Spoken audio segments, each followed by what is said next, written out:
So like I said, I will share some insights about digitalization and volunteering for newcomers and what we have seen over the past year. First of all, the newcomers claim that they are less lonely thanks to volunteering.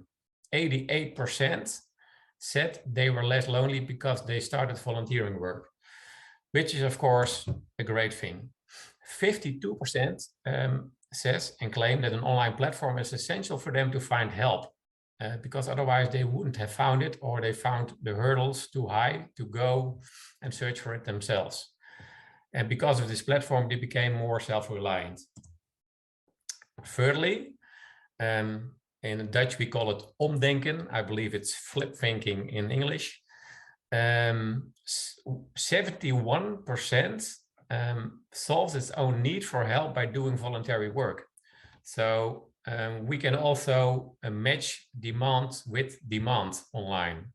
If somebody in a neighborhood is lonely and somebody in the other street is also lonely, we match those people together.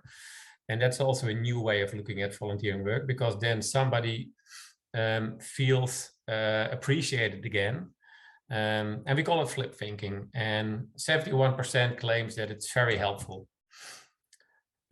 What's also beautiful to see is that 36% of the people that do voluntary work via our platforms claim that they do it for the first time. So this is really the new potential that you see that come into perspective with the digital connection. 36% new faces. Oh, sorry, it should be another title, because 29% say they do more voluntary work because they are triggered online. And the last one, social cohesion, 62% is volunteering because they want to meet new people. So this is the most important trigger for people signing up on an online platform to do volunteering. What we've been trying to do is make sure that volunteer involving organizations can offer that opportunity to move from the formal, where they had been involved for the last number of years, and to look at informal volunteering, episodic volunteering, those different types of volunteering as a route to volunteering within those organizations. So we know in healthcare facilities and social care and caring for those most in need in the community, there is that need for a formal type of volunteering that takes place on a regular basis with a trained volunteer. But what we saw during the pandemic was that a lot of those volunteers, the volunteering stopped, either because of public health guidelines, because the organizations were closed, because they couldn't access them. That a lot of those people that were involved in formal volunteering switched and moved over to informal volunteering. So a group of people coming together in their local community to see if there was a way that they could help. And that was quite successful, although there is a few limitations, and we'll talk about some of those as we go through the session. So as I say, we've shifted from that formal model. It still forms a really big part of what the type of volunteering that goes on in Ireland. On the World Giving Index, we were number 5 in the world. We've slipped down to number 21 because of the lack of volunteering during 2021 and 2020. So we're still very high up there in terms of the numbers of people that volunteer.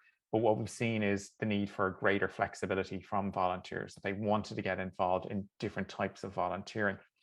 So first, I suppose it's important maybe that we take a look in terms of the definition that's there. And this one comes from 2013 from our colleagues in the Institute of Volunteering Research and NCVO. And they did a nice piece of work. It really worth a look if you're interested in exploring micro-volunteering more. It's called The Value of Giving a Little, Understanding the Potential of Micro-Volunteering. And it was, I suppose, to look at that. And quite often what we discovered in this was, I suppose, there was quite a bit of micro-volunteering that was going on, but people weren't necessarily calling it micro-volunteering. Or if it had a name other than volunteering, people were confused about it. If it was virtual volunteering, that people thought, oh, it must be online. Or volunteering from home, well, you have to have a home. So there was a lot of preconceptions and misconceptions that were there.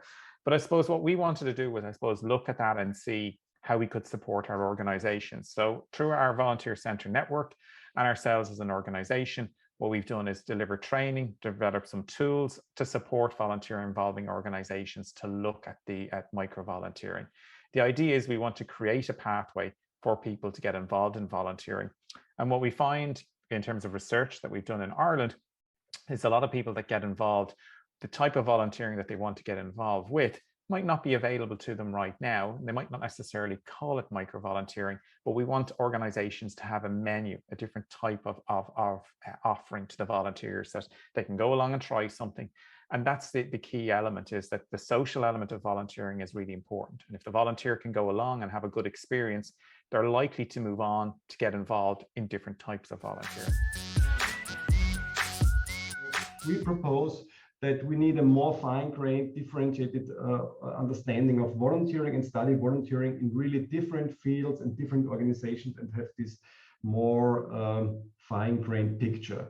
Then we have to look at the inequalities along the whole process model of volunteering. So it's not only this kind of predicting who will volunteer, but also how do people experience volunteering, and what kind of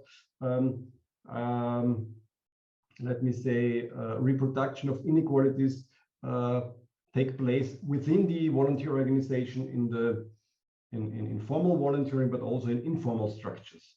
And what are the consequences, not only on the positive side, but also on the negative externalities of volunteering. And then we need more research on the causality, because we need more longitudinal studies or also quasi-experimental settings where we can disentangle this kind of reproduction of inequality, how volunteering is reproducing, reinforcing, mitigating, or also reducing negative effects of inequality. That's the first approach, how we think we should study resources in the context of volunteering and inequality. And so, in fact, this approach proposes to move beyond studying only processes within the field of volunteering to also studying how, why, and especially by whom the field of volunteering is being shaped. Why is it important to inequality in volunteering? Because this approach demonstrates that very often the actors that have the power to shape the field of volunteering, the people, the individuals that are part of these institutions, of the organizations that can shape the field, very often belong to the more privileged group in society. And therefore, they often reproduce meanings of volunteering that actually also fits more the worldview and also the everyday life of more privileged groups in society, if it is in terms of class, of race, sometimes also gender and other social hierarchies. Many times, the more dominant groups are actually reproducing the privileged status, and more tend to govern unprivileged groups, or to define for the underprivileged groups what is volunteering, and what is considered as good volunteering, as useful volunteering, and so on. And also sometimes there is even the possibility to impose volunteering on certain groups. If you look, for example, on the what began in the US, but also slowly coming into Europe, what we call a workfare, or volunteering or doing community service in exchange for welfare benefits. And in this sense, there is here the option or the danger of imposing certain types of volunteering on groups that are belonging to the lower classes in society, who are dependent on welfare payments.